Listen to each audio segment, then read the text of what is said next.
Ermənistanın Respublika naminə partiyasının sədr müavini Ruben Mehrabyan deyib ki, Rusiya Ermənistanda xaos yaratmaq istəyir. Onun sözlərinə görə rəsmi Moskva İrəvana qarşı hibrid müharibəsi aparır. Müharibənin iştirakçıları yenə erməni əsilli Rusiyanın maraqlarına xidmət edən Kremlə sadiq şəxslərdir. Məsələn, Margarita Simonyan belə bir fikir bildirib ki, iki ölkə arasında münasibətlər pisləşsə, Ermənistan artıq dövlət kimi mövcud olmaya bilər.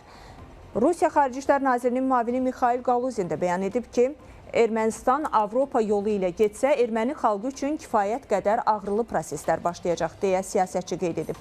Mehrabyanın fikrincə, Rusiyanın məqsədi ölkə daxilində qarışıqlıq yaratmaqdır.